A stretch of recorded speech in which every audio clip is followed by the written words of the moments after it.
So I decided to change the Serpentine belt on my 2008 997 Turbo. Didn't want to go to the dealer because I felt like that was something I could have done myself, or could do myself rather. And here we go.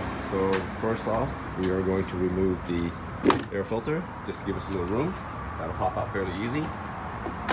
And then you'll need Torx 20 screwdriver to remove the 4 bolts on the air filter. And while you're at it, you might as well either change it out, get a K&N, or whatever other performance filter that you can get, or get a stock one. Doesn't matter.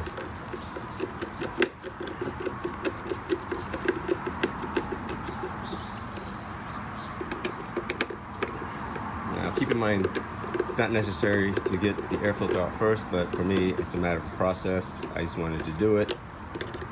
But once I'm done with getting the air filter out, I'll start on the Y pipe.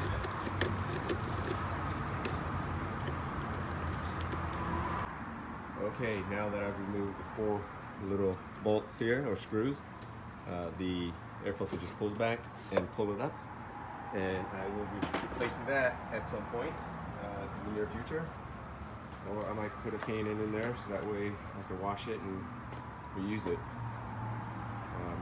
But in order to remove the Y pipe, really simple. There's 3 clamps, one here, one up here, and then one down there. 1, 2, 3, and it takes a 7mm socket, and all you'll have to do is just to loosen it. Once you loosen it, that'll give you some room to wiggle it out, right? And then there is a mass airflow sensor up here. There's a clip. You just press on the top here until you hear a click, and then you pull it out. There you go. This is the clip here.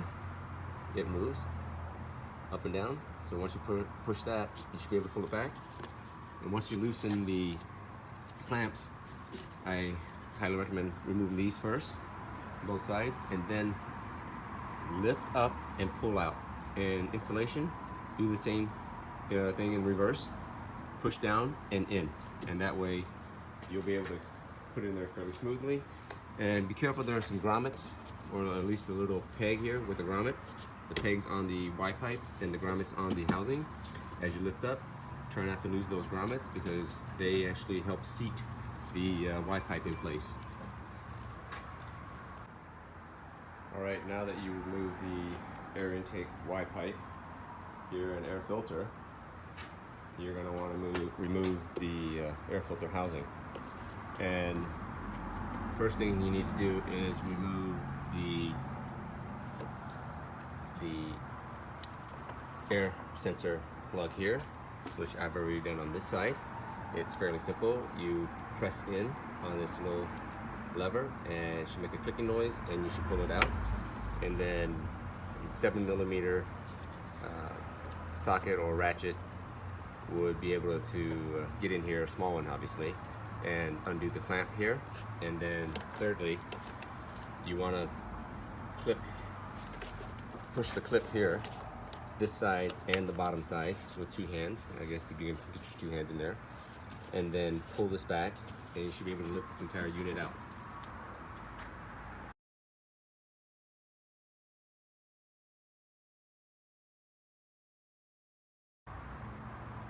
Okay, now that you removed the air intake and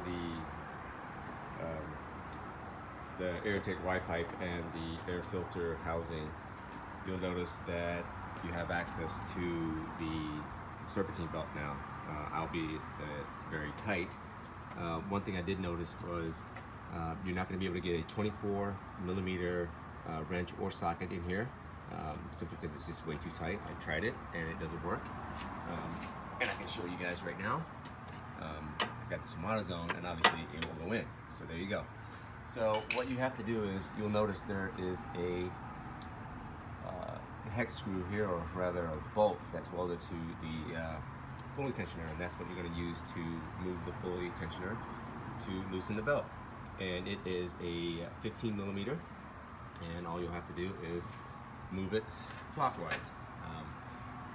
Due to the fact that I only have 2 hands and can't do this video while I'm taking off the belt, I'll be back. Oh, by the way, what you might want to do is do a quick drawing of the pulleys and belt routing, so that way when you decide to put it back, you'll remember how it goes. Okay, now that the belt is off, like I said, I put the 15mm socket there and just moved it, and you can see the tension removes. And now it's time to route the belt. It's going to be extremely tight, so I will try my best to do it. It's down here. A little bit hard to do it with the phone in my hand, so I'm going to sign off for a quick second here. Okay, I got the belt off. It was fairly easy. The only part that was difficult was trying to get the belt from between here, this pulley, and the I believe this is the power steering pulley. But I managed to get it out. It was a little tight, but it was fine. The rubber on the belt itself looks fairly normal. There is some wear and tear, so I don't believe the previous owners had changed the belt.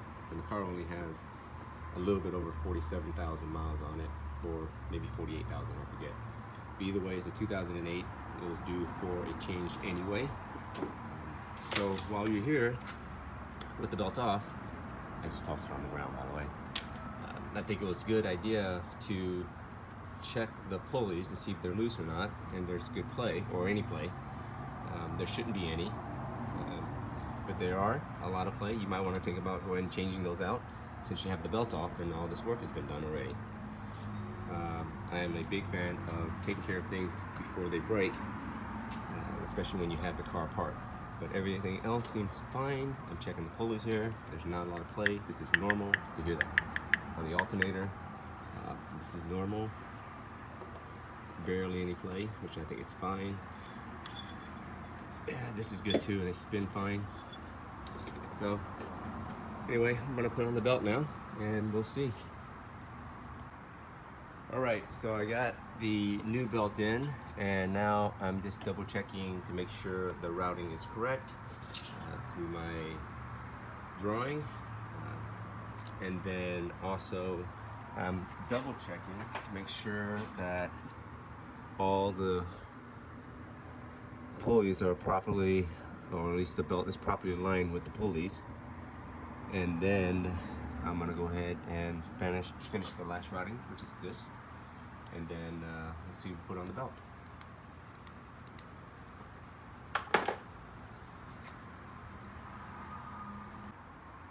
Okay, so I finally got the belt in.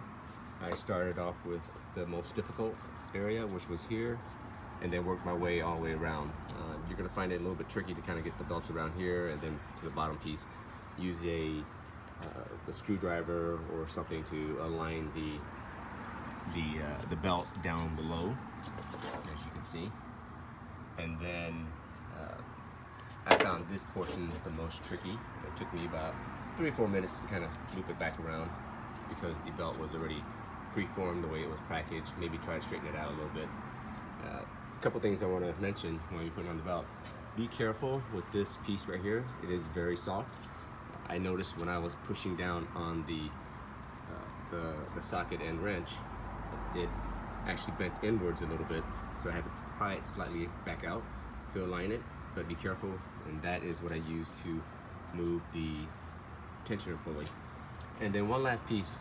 I didn't go with the last portion of the belt on the alternator. I actually looped it around the alternator and left this portion loose, and it was easier to slide it on this because it's a smooth surface as opposed to trying to loop it over this piece.